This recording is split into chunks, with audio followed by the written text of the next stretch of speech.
Today we're going to talk about adjusting our calories. Now, if you missed the past couple Zooms, make sure you hit me up, DM me, because we just go through it week by week. We don't really go back as much as we can, but if you do want that Zoom or need that help, just email me, shoot me a text, whatever it is, and I'll send it your way. Okay, but we are going to talk about adjusting the calories when we do come to a point of a stall.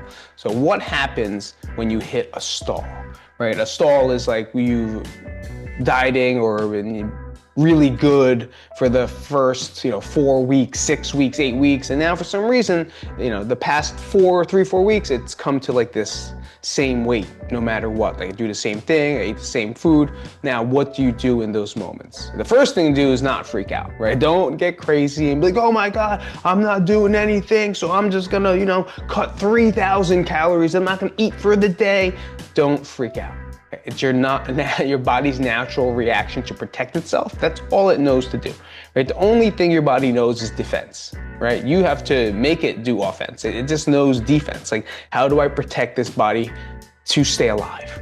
How do I keep this kidney and brain and heart and nerves functioning? That's it. That's all it wants. It doesn't care if you want a six-pack for the beach. It doesn't care if you want to win the Olympics. It doesn't care about that stuff. Its only job is to keep you alive. So think about it that way whenever you get into this freak out mode, and then make your adjustments. So the first thing I would say is, if you are in this position, is, like I said, 4 to 6 weeks, right, of true calorie count. Look back at your charts. Are you tracking the full 4 weeks of everything you're doing? Are you on point the entire time? Like, if you're in the process of all this, then have you really been true for 4 weeks straight of true calories? So if you are hitting a stall, a lot of times you gotta look at it internally and look at it yourself. If you see yourself being stuck after true 4-week progress, meaning you are like 180 to 100, no such thing as 100% compliance, right?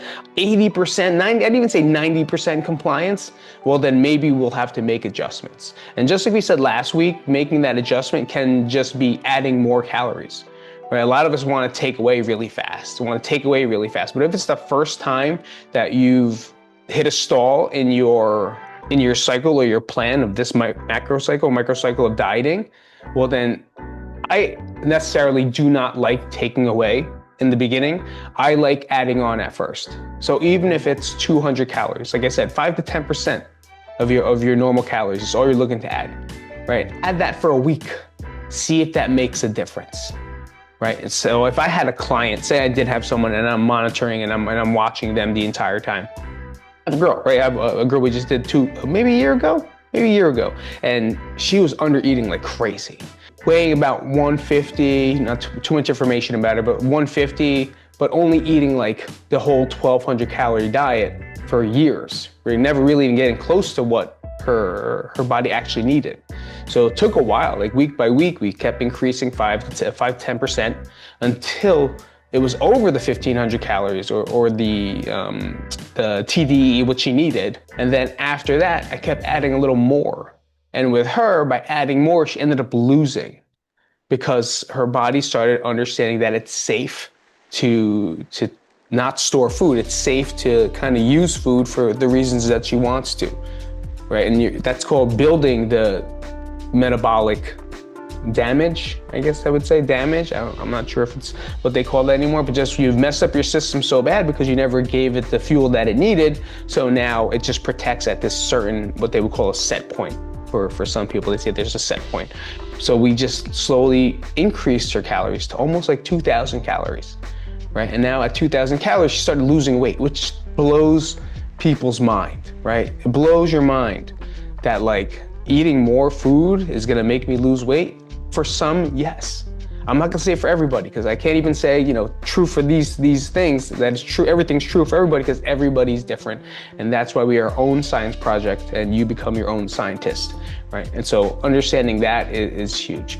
So if you've done that, you've kind of increased you did like a reverse dieting protocol, which means kind of instead of dieting down, you reverse dieting up, right? You get the same macros, percentages, you just increase your calories by, 5 to 10% every week until it starts to hit a point of weight. So perfect example, she was 150, she wanted to cut down to 145, she got to 145, it stayed, so it increased a little bit, but it still stays at 145. I'm gonna keep hitting it until it hits like another stall, and then now I'll move into this prompt here, where I've been losing weight, but I've hit a stall for the past 2 to 4 weeks. I'm currently eating around your calorie amount that you should be shooting for per day at about current protein grams. My weight is currently here, and my activity level is, like we said in the first couple Zooms, explain your activity level. Don't just say moderate, don't just say active, because it's pretty vague. I really love to go in depth with that, with like, you know, I strength chain for 40 minutes per day for 4 days per week. I'd run a mile, you know, once a week. I walk 12K steps, and I really put in as much as I can. I want you to help me lower my calories slightly, so I'm back to a healthier calorie deficit. Please give me new calorie target for about 5-10% lower, and now that I'm eating, I'll break it down. I don't have to read all of this, do I?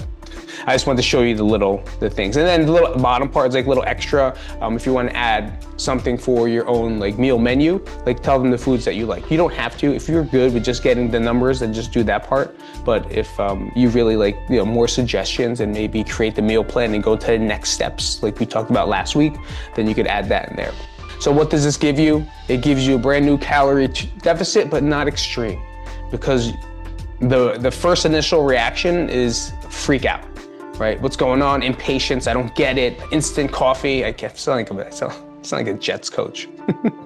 It's the same thing, right? Like we want it so fast, but it does take work. It does take work, but once it works, it starts moving. So give it that. It also gives you a simple macro breakdown, updated maintenance calories for diets or reverse, and a realistic day of eating if you're not confused. So again, why we use ChatGPT to do it is just to give you clarity, right? It's just to give you like, take away the thought of failing, doing things wrong, not understanding.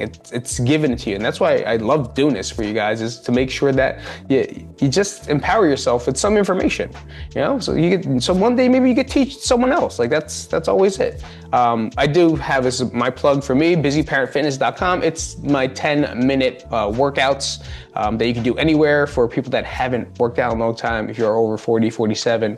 What was I saying after that? So that was what happens when we hit a stall. Okay, so in this section is to adjust the calories is when you're over it or when you want to quit. And this one's more of a motivational thing.